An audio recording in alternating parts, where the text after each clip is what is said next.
Just as I'm standing here now, I'm just going to tell you something actually. And where's Andy? Sorry. Hey. Oh, there. Yeah. Right. Okay. This is a wall, isn't it? This is a wall that when it was your bedroom. This is a wall when you saw somebody coming through it. Yeah, the same wall with chimney breast. It's more over this direction. Yeah, it was the chimney breast, but on the other side of it. Yeah. Do you want to just tell us what happened? Yeah, it was the room on, not this room, it was the room outside. Yeah. I just woke up in the middle of the night, about 3 o'clock in the morning, I think it was. I just woke up, sat bolt upright, and I thought, whoa. And then straight away I was trying to think what could have woken me up, and I thought something else must have been in the house, must have been a really loud bang to wake me up. And I was looking around him, and I just looked up, and there was a figure of a girl.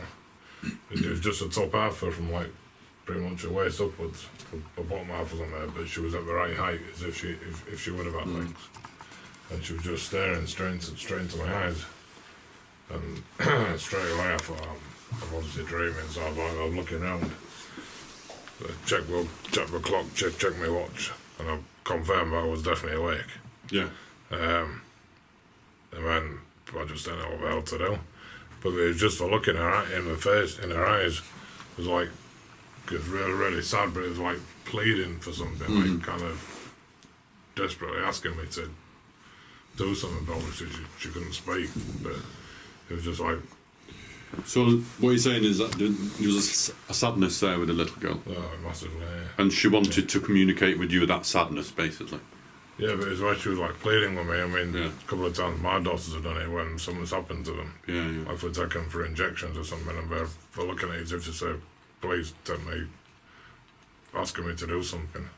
And that's exactly what the look this girl was, just staring into my eyes all the time, and a couple of times I was like looking around and then looking straight back, hoping she'd have gone, but she was still there. And because I looked at the clock straight away, as soon as I woke up, it was 20 minutes before she was there for 20 minutes. And you watched it for 20 minutes? Yeah. So, can I ask, when she disappeared, what was your initial reaction to do? I'm just interested, really. Yeah, well, it went on for that long. I thought I can't just say it, because it was 20 minutes, but it seemed like about 45 hours. And I thought, I just can't see it over this time with this. It's the first time I'd ever seen anything like that. I used to have a baseball bat down the side of my bed in case of intruders and stuff, and I put one leg out of bed and picked the baseball bat up, and just as I was going out of bed like that, it just really slowly faded back into the wall and just disappeared. And I got back into bed and just with my baseball bat still in my hand and sat there for about an hour. I don't know what I was going to do with it, but I sat there for about an hour, and I just rooted to a spot. I just felt like I couldn't move. Was that the only incident in that room, the next door one where the table is? Yeah. Was that the only incident of a spirit that you've had? Of a spirit actually seeing a spirit. There's loads of stuff happening there, yeah. Do you want to tell us what else what happened? It's just interesting. Yeah, it was, some of it, somebody said a couple of weeks ago, with a medium in, and she asked me if a bedclothes were ever pulled off me during the night. Yeah. And weirdly enough, when I slept here, whenever I woke up, I always had a quilt. The quilt was always off the bed on the floor. True. Exactly. At least half off. That's interesting, that's it. And I always thought, I just presumed it was me, and I'd been the rest of the sleeper and stuff. But then when I moved out of here, I took exactly the same bed to my new house. So it should have been exactly the same physical things like friction and all that carry on. Yeah. And it never happened again. Right. And I never really thought about it until the other day. And then somebody said it never happened. I was thinking back, and I thought, yeah, it did used to happen all the time.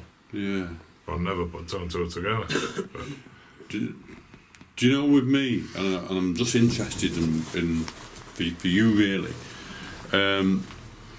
as you know, I've worked with haunted painters for like 3.5 years, and it's still going on with the Pentimento experiment. Yeah. And one of the things for me is that over that the initial 3.5 years, I used to have the weirdest dreams, and it was like a message for me. Well, it is a message for me, and I kind of know what it is. But I'm more interested in you and 39 Grey Street. Did you have any dreams on that in that bedroom? Yeah.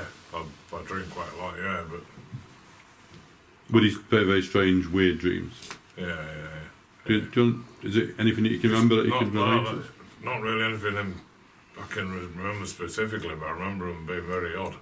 Yeah. And like the sort of dreams where you for that real, you wake up in the morning and it takes about half an hour or so to kind of realise that it's not actually happened. And then you gradually, you wake up with this awful feeling that something really bad has happened.